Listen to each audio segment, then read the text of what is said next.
Good morning, ladies and gentlemen. Have you ever been in a situation where you were sick and it wasn't something that you could overcome by yourself? Have you ever been in a situation where you were told that it was end all be all? And you felt like God was telling you to give the very thing that you needed for yourself? You didn't have the energy to waste. You didn't have the effort to give outside of yourself or your own means. Have you ever been in a situation like that?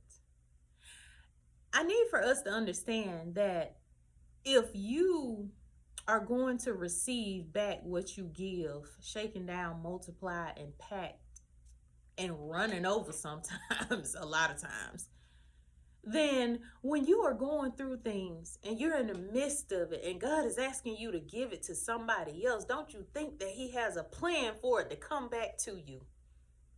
It is time for us to start giving those things that He's told us, He's instructed us to give as His children, as His son, as His saints, not His servants, His sons.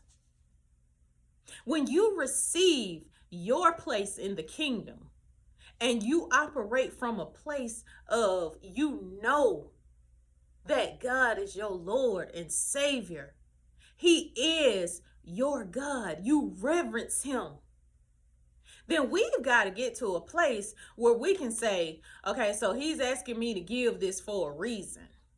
God would not ask you to do something that is going to harm you.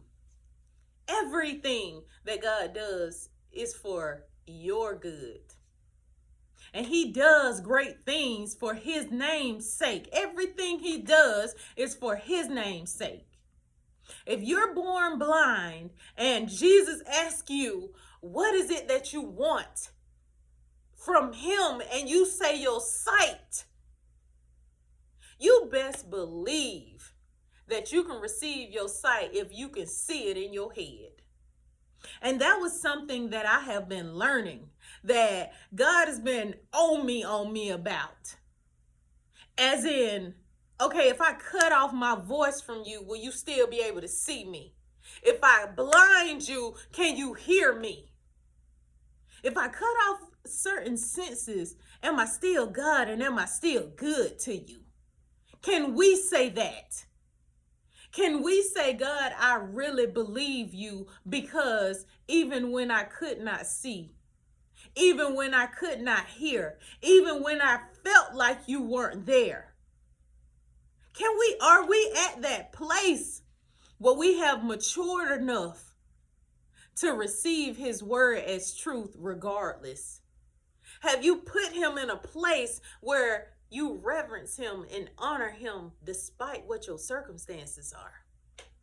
Can you say that the word that God gave you, whether it was yesterday, 10 years ago, 5 minutes ago, it doesn't matter when, in the past, can you say that that word is still true and actually believe that it is?